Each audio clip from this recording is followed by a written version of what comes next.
সমস্ত উচ্চ মাধ্যমিক পরীক্ষার্থীদের আমি মন থেকে শুভকামনা করি, যেদের পরীক্ষাটা খুব ভালো হোক, খুব ভালোভাবে এরা পাশ করুক।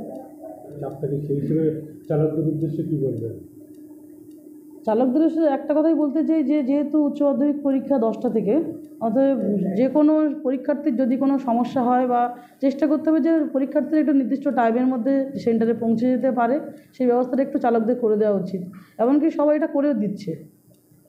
দেখুন, আমাদের এখানে তো একটাই মাত্র আমার পঞ্চায়েতে হাই স্কুল, এখানে যেহেতু মাধ্যমিকের সেন্টার পড়েছিল, সেহেতু আমরা মাধ্যমিক পরীক্ষার সময় প্রত্যেক পরীক্ষার্থীকে একটা করে পেন দিয়েছিলাম, একটা করে ফাইল দিয়েছিলাম, একটা জলের বোতল দিয়েছিলাম। কিন্তু যেহেতু উচ্চ মাধ্যমিক সিট পড়েনি, যে কদিন মাধ্যমিক পরীক্ষা হয়েছে এখানে প্রত্যেক গার্জেনদের বসার জন্য সুব্যবস্থা করে দেওয়া হয়েছিল, প্রত্যেকের জলের ব্যবস্থা করে দেওয়া হয়েছিল, এমনকি সামনে পুলিশের ব্যবস্থা করে দেওয়া হয়েছিল যাতে কোনো অসুবিধা না হয়, কোনো পরীক্ষার্থী অসুবিধায় না পড়ে, তার জন্য সব রকম আমরা ব্যবস্থা রেখেছিলাম। এমনকি আমাদের পঞ্চায়েতের যে অ্যাম্বুলেন্স ছিল সেটাও আমরা রেখেছিলাম যাতে কোনো সমস্যা না হয়। আপনার পঞ্চায়েতের মধ্যে হাই স্কুলে কোনো সিট পড়েছে কি চন্দ্রবাবুকে? না, আমি চাই যে সমস্ত পরীক্ষার্থীর জীবনের দ্বিতীয় বোর্ডের পরীক্ষা উচ্চ মাধ্যমিক পরীক্ষা।